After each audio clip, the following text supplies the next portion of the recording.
अस्सलामु अलैकुम व रहमतुल्लाहि व बरकातुहू। आप सभी को रमदान मुबारक। आप सबका दिल से इस्तकबाल है एक और episode of Ahmed Al Maghribi perfumes presents रौनक-ए Ramadan powered by Siyafa dates. आप सबके प्यार और दुआओं का बहुत बहुत शुक्रिया जो इस शो को रोजाना और भी बेहतरीन बना रहा है। ऐसी ही मोहब्बत और दुआओं का सिलसिला जारी रखिए। आज के एपिसोड का पैगाम है सब्र यानी पेशेंस। अब आप सोच रहे होंगे आज का मेहमान कौन है। आज सिर्फ मैं ही आपसे गुफ्तगू करने वाली हूँ, तो चलिए शुरू करते हैं ये सिलसिला। तो जैसे मैंने आपको बताया, आज हम बात कर रहे हैं सब्र यानी पेशेंस पे। ये महीना सिर्फ भूखे और प्यासे रहने का नाम नहीं है, बल्कि ये महीना गमख्वारी का, खैर ख्वाही का महीना है। इस महीने का सबक है अपने नफ्स पर काबू। आज हम समझेंगे कि सब्र का असल मकसद क्या है, ये हमें कैसे बेहतर इंसान बनाता है और रमज़ान का सब्र से क्या ताल्लुक़ है। सब्र का असल मतलब क्या है। सब्र का सिर्फ ये मतलब नहीं होता कि इंसान बस चुपचाप किसी मुश्किल को बर्दाश्त कर ले। ये एक एक्टिव प्रैक्टिस है, एक सेल्फ कंट्रोल है जो हमें हर दिन बेहतर बनाता है। कुरान में सब्र का जिक्र 90 बार से ज़्यादा आया है। इसका मतलब ये है कि ये सिर्फ एक अच्छी आदत नहीं, बल्कि एक ज़रूरी सिफत है जो हर एक इंसान को हासिल करनी चाहिए। इसीलिए आप सल्लल्लाहु अलैहि वसल्लम की सिफ़ातों में से एक सिफ़ात साबिरीन की थी। आप सल्लल्लाहु अलैहि वसल्लम ने मक्का मुकर्रमा में मुश्किल भरी ज़िंदगी में सहाबा इकराम को सब्र की तलकीन की। अल्लाह के यहाँ सब्र करने वालों का बड़ा मकाम है। हम जब रोज़ा रखते हैं, तहज्जुद के लिए बेदार होते हैं या दिन भर की इबादतों में हलकान होते हैं, तो रमज़ान के अंदर सब चीज़ों पर अल्लाह सुब्हानहू व तआला हमें ज़िंदगी में सब्र को लाने का सबक देते हैं। रोज़े का असल नाम सब्र है। रोज़े के अंदर हम अपने गुस्से को कंट्रोल करते हैं और हर वो काम से बचते हैं जिससे रोज़े में खराबी आ जाए। अगर कोई हमें बात कह दे तो हम कहते हैं कि हमारा रोज़ा है। कोई अगर हमसे झगड़ा कर ले तो हम कहते हैं कि हमारा रोज़ा है। कोई अगर हमें गाली भी दे दे तो हम कहते हैं कि हमारा रोज़ा है। हत्तल इम्कान हम कोशिश करते हैं कि हम सब्र के दामन को ना छोड़ें। तो सिर्फ सब्र रोज़े के लिए नहीं है, सारी ज़िंदगी के लिए है। रमज़ान का पैगाम यही है कि हमारी ज़िंदगी सब्र वाली बने। ज़िंदगी हमेशा आसान नहीं होती। कभी कभी हम तकलीफ़, इम्तिहान और मुसीबतों से गुज़रते हैं, मगर जो इंसान सब्र करता है अल्लाह उसके साथ होता है। इसीलिए कुरान कहता है इन्नल्लाह माअस साबिरीन, बेशक अल्लाह सब्र करने वालों के साथ है। अगर आप सहाबा इकराम की और बड़े बुज़ुर्गों की अगर ज़िंदगी उठाकर देखें तो उसमें सिवाय सब्र के और आपको कुछ नज़र नहीं आता है कि उन्होंने कैसे हर परेशानी, हर चीज़ में कैसे सब्र किया और सब्र के साथ वो कैसे आगे बढ़े। यही नसीहत हमें उनसे मिलती है और यही सब्र की चीज़ हमें अपनी ज़िंदगियों में लानी है ताकि हम भी वैसा काम कर सकें और ताकि हम भी लोगों तक ऐसा पैगाम पहुंचा सकें। तो सबसे पहले सब्र हम अपनी ज़ात से शुरू करें। जब हम अपने ज़ात से शुरू करेंगे तो ये हमें ज़्याती तौर पे बहुत फ़ायदा देगा और यही रमज़ान हमें सिखाता है। ये जो महीना है यही हमें सिखाता है कि हमें सब्र प्रैक्टिस कैसे करनी है। अगर आप एक माँ हो तो आप अपने बच्चों के साथ कैसे सब्र रखती हो, बिकॉज आई थिंक वो सबसे ज़्यादा टफ़ होता है। अगर आप बीवी हो तो आप अपने शौहर के साथ कैसे सब्र के साथ रहती हो।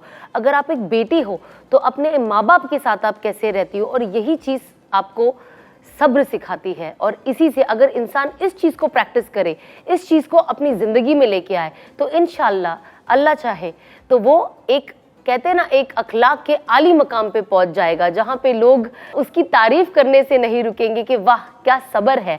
और हमने ऐसी कितने वारदात, ऐसी कितनी कहानियां सुनी है सब्र की। तो हम कोशिश करें कि इस रमज़ान हम पूरी तरीके से इसके ऊपर वर्क करें, अपनी ज़िंदगी में लाए और फिर वो चेंजेस देखे, उसके नतीजे देखे और इंशाल्लाह इसके नताइज अच्छे ही होंगे और आपके हक में होंगे। तो अल्लाह सुब्हानहू व तआला ने हम सबको एक और मौका दिया है इस रमज़ान कि हम सब्र को सीखें और अपनी ज़िंदगी में लाएं और उसे प्रैक्टिस करें ताकि हम इसके खूब फ़ायदे उठाएं। सब्र के बारे में हम और बात करेंगे, लेकिन उससे पहले मुश्क का जिक्र कुरान में जन्नत की खुशबू के तौर पर आता है। उस शराब की मोहर मुश्क होगी। इसका मतलब ये है कि जन्नत की खुशबू मुश्क से भरपूर होगी। नबी सल्लल्लाहु अलैहि वसल्लम फरमाते हैं, जन्नत की मिट्टी ज़ाफ़रान की होगी और इसकी गर्द मुश्क की होगी। इस्लाम में खुशबू सिर्फ पसंद नहीं बल्कि सुन्नत है और अहमद अल मगरिबी परफ्यूम्स की प्रीमियम रेंज इस सुन्नत को और भी खास बना देती है। तो अहमद अल मगरिबी परफ्यूम्स के रेंज तो काफ़ी वाइड है, बट मैं आपको बताऊंगी मेरा फेवरेट कौन सा है जो मैं हमेशा अपने पास रखती हूँ। आहल। This is inspired by the warmth of family, the strength of unity and the timeless bond of togetherness.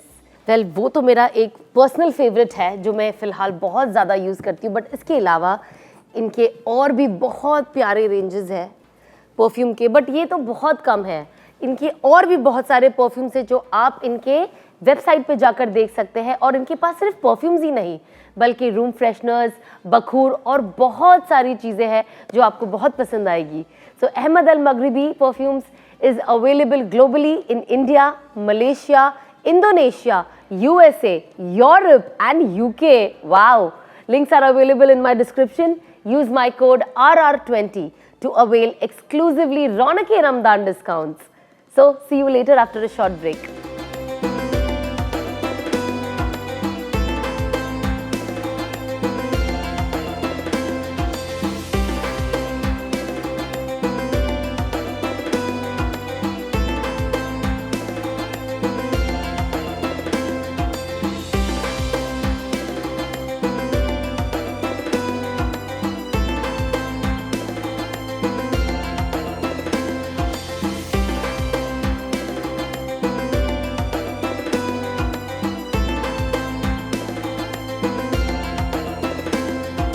तो आज हम जो आपके लिए बनाने वाले हैं वो है मटन ब्रेड कबाब। तो ये सारे इंग्रेडिएंट्स जो यहाँ पे हमने तैयार कर दिए हैं, एंड मैं आपको बताती हूँ कि हमें इसके लिए क्या क्या चीज़ों की ज़रूरत होगी, जो ये भी बहुत सिंपल है। ये है मटन कीमा, ये है चॉप्ड अनियंस, ये है जिंजर गार्लिक पेस्ट, कटी हुई हरी मिर्ची, अंडा, चीज़ और कोरिएंडर लीव्स। यस, ये है हमारे ब्रेड्स। हमने इसके कोने पूरे काट दिए हैं एंड इसका बीच का पोर्शन रखा है क्योंकि इसमें हम स्टफिंग करेंगे। और अब मैं इसके अंदर एक मैजिक मसाला डालने वाली हूँ जो है हमदर्द खालिस मीट मसाला। और जब आप ये मसाला यूज़ करोगे तो आपको और कोई भी एक्स्ट्रा सीजनिंग की ज़रूरत नहीं होगी। वेल, खालिस का मतलब होता है प्योर एंड शुद्ध।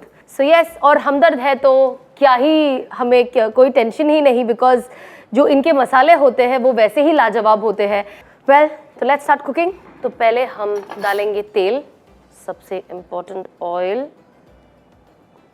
मुझे मीट की डिशेस जो है इन जनरल बहुत ज़्यादा पसंद है एंड काफ़ी फिलिंग भी होता है, पेट भी भर जाता है, थोड़ा भी खा के अच्छा लगता है। तो ये भी हमने डाला इसके अंदर चॉप्ड अनियन। तो अब हमारा जो ये कांदा है ये नरम हो चुका है, तो अब मैं यूज़ करूँगी हमदर्द का गार्लिक जिंजर पेस्ट। नाइस, इसे अच्छे से मिक्स कर ले। वेल, पहले तो हमारी अम्मी इसे गार्लिक जिंजर पेस्ट को घर में इतना सारा छीलो, बनाओ, पेस्ट करो, एक डब्बे में भरो और रख दो, बट अब हमदर्द की वजह से हमें इतना आसानी हो गई है कि हम उनका garlic ginger paste easily use कर लेते हैं और बिल्कुल भी टेंशन नहीं होता ये करने का। और ये बहुत बहुत फ्रेश है। सबसे इम्पॉर्टेंट कि इनके मसाले जो है वो बहुत फ्रेश है। तो ये मैंने डाले हमदर्द के खालिस मीट मसाले को इस मिक्सचर के अंदर एंड इसे मिक्स किया। वाकई बहुत अच्छी खुशबू है। अब डालेंगे हम हमारा मटन कीमा इसके अंदर और इसको थोड़ा मिक्स कर ले इस मसाले के साथ जो हमने बनाया है। मुझे खाना बनाने के वक्त हर वक्त ऐसा लगता है, एक तो मुझे एंजाइटी होती है, ऊपर से मुझे कभी कभी लगता है कि मैं जला दूंगी, और बहुत बार मैंने जलाया भी है। तो मुझे मेरी जो कुकिंग है ये मुझे मज़ा भी देती है और कभी कभी लोगों के लिए सज़ा हो जाती है अगर जल जाए तो, बट मैं पूरी कोशिश करती हूँ कि मैं अच्छा बनाऊँ। तो ये जो स्पेशली जो मटन कीमा होता है ना, ये मेरा बहुत बहुत फेवरेट है और मैं इसे इन जनरल बहुत पसंद करती हूँ, चाहे रमज़ान हो ना हो। इवन ड्यूरिंग माई प्रेगनेंसी मैं इसे खाती थी। अदरवाइज़ भी मुझे मीट क्रेविंग वैसे भी बहुत है और मुझे बहुत पसंद है। तो इंशाल्लाह ये बहुत अच्छा बनने वाला है, ट्रस्ट मी। इसके आप फाइनल रिजल्ट जब आप देखोगे और जब आप खुद बना के खाओगे तो आपको पता चलेगा कि ये डिश कितनी अमेजिंग है। वेल, तो अभी मैंने डाला है इसके अंदर धनिया और ये काफ़ी लजीज लग रहा है एंड आई एम श्योर ये बहुत टेस्टी होगा जब ये पूरी तरीके से बन जाएगा। और ये जो कीमा है ये ऑलरेडी बॉइल्ड है, तो इसमें इतना ज़्यादा वक्त भी नहीं लगेगा बिकॉज ये ऑलरेडी एक तरीके से पका हुआ है। अब हम इसे गैस बंद कर देंगे एंड हम चीज़ डालेंगे इसके ऊपर ताकि ये चीज़ इसमें जाके मिक्स हो, मेल्ट हो। और चीज़ आपको जितना डालना है, मतलब चीज़ की कोई लिमिट नहीं है। बहुत लोगों को तो बहुत ज़्यादा चीज़ पसंद है जो ऐसे लिटरली मेल्ट होकर निकलता है, तो मुझे पर्सनली चीज़ बहुत पसंद है। तो गैस अभी फ़िलहाल बंद है, गर्म ही है हमारा जो पैन है। तो बस इस मीट के ऊपर मैंने पूरा चीज़ डाल दिया है ताकि ये मेल्ट हो और इसके अंदर एक बाइंडिंग आ जाए और ये सेट हो जाए। नाइस। तो जब तक ये ठंडा हो रहा है हम बनाते हैं एक रिफ़्रेशिंग ड्रिंक, और ये रिफ़्रेशिंग ड्रिंक मुझे मेरे बचपन की यादें ताज़ा कर देती है एंड वो है हमदर्द का रूह अफ़ज़ा। एंड रूह अफ़ज़ा के बिना एक्चुअली मैं अपना रमज़ान इमेजिन नहीं कर सकती बिकॉज बचपन से जो सबसे स्ट्रॉन्ग यादें रही है मेरी वो रूह अफ़ज़ा के साथ ही रही है।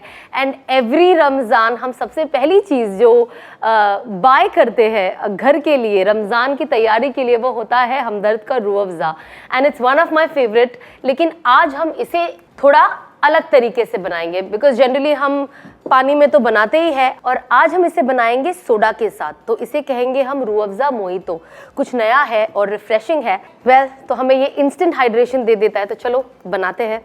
डिपेंड करता है, अब आप जितना बड़ा बना रहे हो, इससे भी बड़ा जार अगर आप बना रहे हो तो उस हिसाब से आप अपनी क्वांटिटी रखें। तो जब आप पूरा दिन रोज़े में रहते हो और जब आप शाम को इफ्तार करते हो और आप जैसे रूह अफ़ज़ा पीते हो तो एकदम इंस्टेंट रिफ़्रेशमेंट हो जाता है, आपको अच्छा लगता है। तो इसके अंदर हम डाले हैं अभी रूह अफ़ज़ा एंड नाउ हम मिक्स करेंगे हमारा सोडा।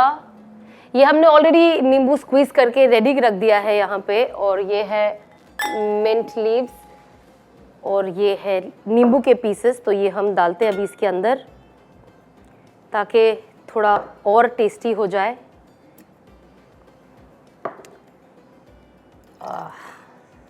जब मैं रोज़ा खोलती हूँ तो आई थिंक सबसे पहला जो मेरा हाथ जाता है, जो जाहिर सी बात है जब पूरा दिन प्यासे होते हो तो सबसे पहला हाथ मेरा जाता है मेरे रूह अफ़ज़ा पे एंड वो इंस्टेंटली ख़त्म हो जाता है क्योंकि पूरा घर वो पसंद करता है। मेरी मम्मी हो, मेरे कज़न्स हो, जितने भी लोग इफ्तार के दस्तरखान पे होते हैं, हर कोई सबसे पहले अपना अपना ग्लास भर लेता है। हम इसके अंदर अगर पानी में बनाते हैं तो हम इसके अंदर सब्ज़ा भी डालते हैं। तो इसको आप बहुत तरीके से बना सकते हो रूह अफ़ज़ा को, जैसा आपको पसंद है। हम दूध में डालते हैं इसे, कभी दूध और वाटरमेलन होता है उसके साथ हम रूह अफ़ज़ा को मिक्स करते हैं तो काफ़ी अच्छे से हर चीज़ में इसका टेस्ट अच्छे से ब्लेंड हो जाता है। तो इसे अच्छे से मिक्स करें। मैं इसकी मिठास का अंदाज़ा स्पेशली जब आप रोज़ा होते हैं तो मैं इसकी मिठास का अंदाज़ा लगाती हूँ इसके रेडनेस से।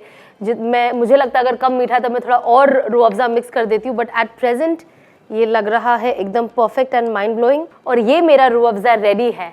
तो आप भी इस डिश को एंजॉय करें और इसे बनाएं और ट्राई करें, ज़रूर ट्राई करें। एंड अब हम इसे फ्रिज में रख देते हैं। तो हमारा जो रूह अफ़ज़ा मोहितो था वो मैंने फ्रिज में रख दिया ताकि वो अच्छे से ठंडा हो जाए। और अब क्योंकि हमारा ये मीट मिक्सचर ठंडा हो चुका है तो अब हम इसकी फिलिंग करेंगे। तो सबसे पहले उसके लिए हमें तेल गरम करना होगा। तो हमने तेल गरम होने रख दिया है बिकॉज हमें इसे डीप फ्राई करना है, तो जाहिर सी बात है हम चाहेंगे कि तेल अच्छा गर्म हो जाए। ये हो गया है हमारा मिक्सचर ठंडा। तो अब हम इसे इस ब्रेड में अच्छे से भर दे और इसके ऊपर दूसरा ब्रेड ऐसे रखे, इसे अच्छे से थोड़ा दबा ले, थोड़ा सा ये ओके। अब हम इस अंडे को फेंटेंगे ताकि हम इसमें इसको मिक्स कर पाए और फिर इसे डीप फ्राई करें।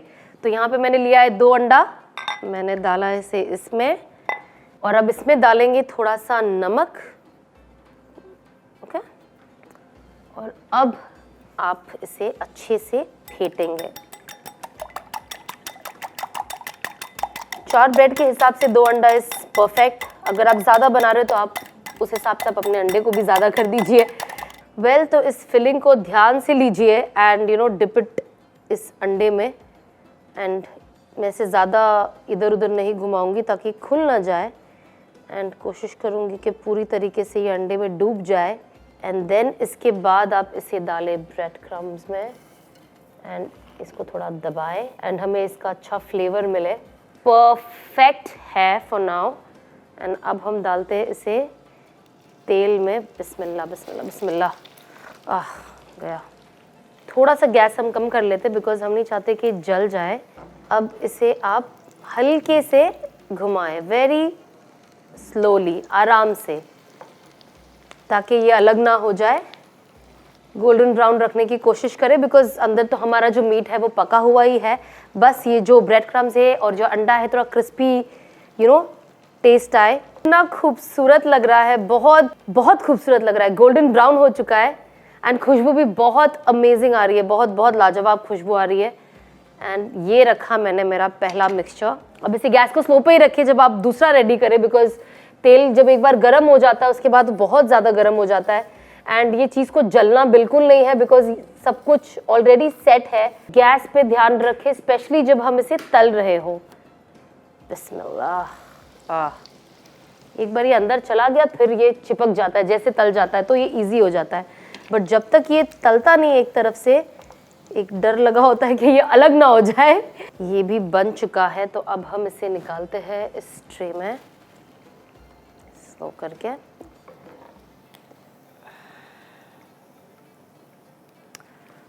जस्ट लुक एट इट, काफ़ी खूबसूरत लग रहा है ये और क्रिस्पी भी है।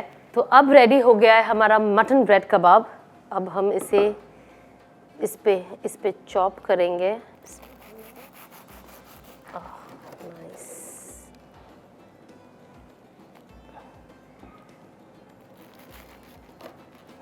ओके, ये हो गया हमारा एकदम अच्छे तरीके से सेट। और जो इस डिश में अभी चार चांद लगा देगी वो है हमदर्द खालिस चाट मसाला। हमने ऑलरेडी इसको इसके अंदर खाली कर दिया है तो इसमें से अब हम डालेंगे इनका चाट मसाला।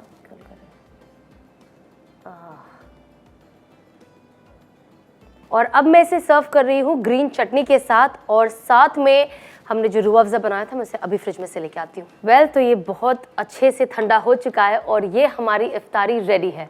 तो आज ये डिश बनाते बनाते आज यहाँ पे काफ़ी वक्त हो गया और इफ्तार खोलने का वक्त हो गया, काफ़ी टाइम नज़दीक आ गया। तो मैंने सोचा आज मैं अपनी इफ्तारी आप सबके साथ करूँगी। तो अजान हो चुकी है तो let's start. Bismillah.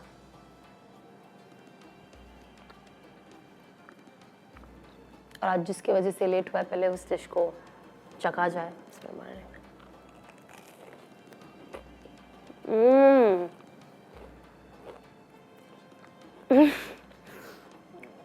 It's so tasty, बहुत बहुत यमी है।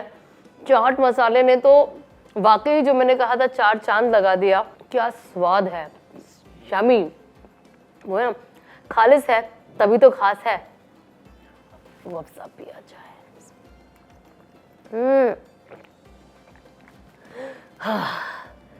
सो रिफ्रेशिंग। रूह अफ़ज़ा की भी बात ही कुछ और है। कुछ भी मैं मिस कर सकती हूँ रमज़ान में, लेकिन रूह अफ़ज़ा बिल्कुल भी मिस नहीं कर सकती हूँ। तो गाइस, आप लोग मुझे अभी क्या देख रहे हैं, आप भी जाइए अपना इफ्तार कीजिए और कमेंट्स कीजिए कि आपको ये डिश कैसा लगा। आप अपने इफ्तार में कल इसे बनाइए एंड इंशाल्लाह कल हमारी वापस मुलाकात होगी एक नए एपिसोड के साथ। अल्लाह हाफिज़।